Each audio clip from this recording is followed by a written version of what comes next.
Señor secretario Meade, bienvenido al Senado.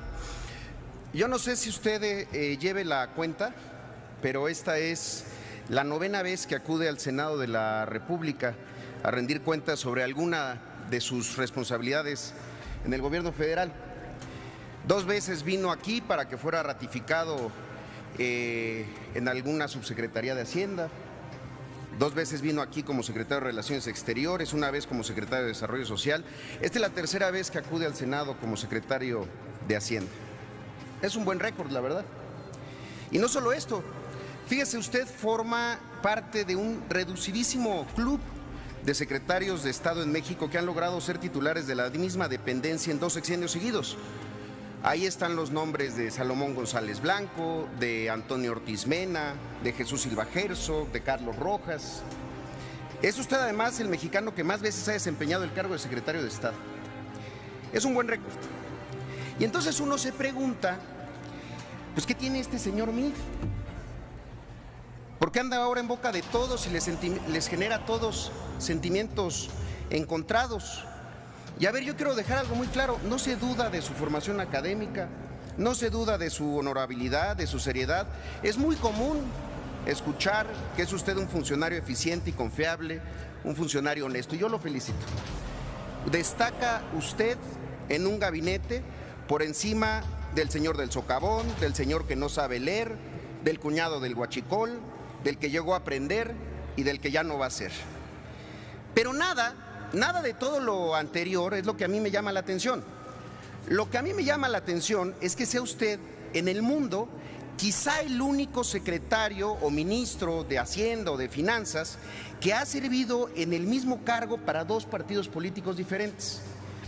Yo no sé si alguien podría imaginar a la primera Lord del Tesoro, Margaret Thatcher, sirviendo a un gobierno del Partido Laborista, o a Lagarde en el Partido Socialista Francés, o incluso al doctor Guevara de la Serna como presidente del Banco Central de Cuba en el régimen de Batista. No. Entonces, hay algo que se revela distinto y más relevante. ¿Qué es? Pues es un secreto a voces, una realidad impuesta desde hace años. El PRIAN existe, el PRIAN gobierna, el PRIAN tiene un plan para mantenerse en el poder. La de hoy parecía que no es una comparecencia, es más bien como un déjà vu del 19 de septiembre del 2012.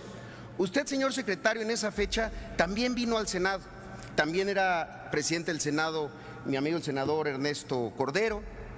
Lo único diferente es que Calderón era presidente de la República y los que hoy le aplauden mucho lo vinieron a criticar, y algunos de los panistas que hoy lo van a criticar, en aquel día no se cansaron de aplaudir. Y usted sabe que otra cosa no ha cambiado. La economía de la gente estaba igual de mal. ¿Sabe que era idéntico? Nos vino a dar también una serie de pretextos externos para el mal desempeño económico del país. Entonces era la crisis financiera, ahora va a ser el precio del petróleo, o que si Trump está intentando renegociar o cancelar el TLC. Pero además, ¿sabe que era igual? También nos dio un informe de la macroeconomía del país, esa que ve los números grandes, pero ve a la gente pequeña. En unos momentos más vamos a ver un desfile de matraca económica priista y un esfuerzo desesperado del PAN por desmarcarse de usted. Rebeldes y cerillos, to meet or not to meet, esa es la cuestión. Pero todo esto, termina siendo una gran simulación, porque el plan del PRIAN es simular la alternancia, hacer como que todo cambia para que todo siga igual. El PRIAN quiere sacrificar a la democracia a favor del mercado. Que cambie el partido político, ¿qué importa? Pero no me toquen al modelo económico. El PRIAN como el gran guardián de las cosas como están. Ese modelo económico que añora un bipartidismo es posible porque ambos partidos políticos se vaciaron de ideología y se llenaron de intereses. Bastó que el PRI abandonara su proyecto de nacionalismo revolucionario y que el PAN dejara atrás la patria ordenada y generosa. Los herederos de Reyes Heroles convertidos en Duartes y los herederos de Gómez Morín transformados en Padres. Llena de razón tiene la boca quien dice que son lo mismo, que son igual, sutanos y menganos. 2 partidos con la misma política económica son igual a nada. Entonces, veamos cuáles son los resultados económicos de los 17 años del PRIAN. Según la OCDE, el PRIAN ha construido uno de los países más desiguales de todos sus miembros, en el que el 10% más rico de la población gana 20 veces más que el 10% más pobre. Oxfam afirma que de 2007 a 2012 creció un 32% la cantidad de millonarios de México. Bajo este modelo tomaría 120 años reducir la brecha de desigualdad. Mientras el PIB per cápita crece entre 1 y 2% anual, el de los 16 mexicanos más ricos se multiplicó por 5%. La acusación no es sobre incompetencia del PAN, sino su injusticia y su desigualdad. Según el Coneval, en 17 años, 300,000 personas más cayeron en pobreza alimentaria y 12.2 millones de personas más cayeron en pobreza patrimonial. Y en los últimos 8 años lograron que 2.7 millones de personas más vivieran por debajo de la línea de bienestar mínimo, dando un total de 21.4 millones de personas pobres en el país. Ese es el modelo económico del PRIAN que quieren que prevalezca y quieren que se mantenga en el país. No crecemos, pero no es nuestra culpa. Entonces, yo quisiera preguntarle una serie de preguntas muy concretas, muy breves, que son las mismas preguntas que hace 5 años les preguntó otro senador aquí mismo en este Senado y que usted no contestó. La primera, la gente se pregunta, decía este senador de la República, que además es un gran economista. La gente se pregunta, ¿cuánto explica el bajo crecimiento del PIB, la inseguridad que prevalece en el país? La gente se pregunta, ¿cuánto explica el mal desempeño económico, el incremento de los impuestos cuando había que reducir los impuestos? La gente se pregunta, ¿cuánto explica la disminución de los apoyos al campo cuando había que fomentarlos?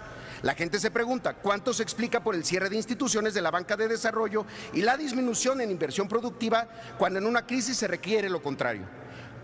¿Cuánto explica el trato presupuestal asimétrico que da la Federación a los estados y el condicionamiento de los apoyos federales? Y por último, ¿cuánto del bajo crecimiento económico lo explican las políticas procíclicas como subejercicios o recortes en el gasto público cuando había que aumentarlo?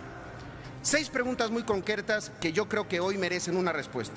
Son preguntas que le hizo el 19 de septiembre del 2012 mi compañero el senador Manuel Cavazos Lerma. Esas preguntas no tuvieron respuesta y hoy creo que valdría la pena saberla. Y decía Cavazos aquel día, por cada punto que no crece el Producto Interno Bruto, 160,000 jóvenes se quedan sin empleo cada año, generando efectos indeseados como el de los ninis y la inmigración. En 6 años la cifra alcanza proporciones de preocupación, en 12 proporciones de angustia. Yo le diría a mi compañero el senador, y en 17 una crisis de régimen. Por último, señor secretario, yo le quiero hacer una sola pregunta. Y usted podrá o no contestarla, está en todo su derecho. Pero mucho se ha especulado sobre su aparición en la boleta electoral el año que entra en la contienda presidencial. Su trayectoria va a estar en escrutinio y también estarán en escrutinio las decisiones que usted ha tomado. Por eso me parece que sería muy interesante saber, señor secretario, ¿usted por quién votó en la elección para presidente de la República del 2012? Por sus respuestas, muchas gracias. En el 2012 voté por el presidente Peña Nieto. Muchísimas gracias. Un títere manejado a tu antojo, a tu capricho. En el 2012 voté por el presidente Peña Nieto. Muchísimas gracias. Un títere.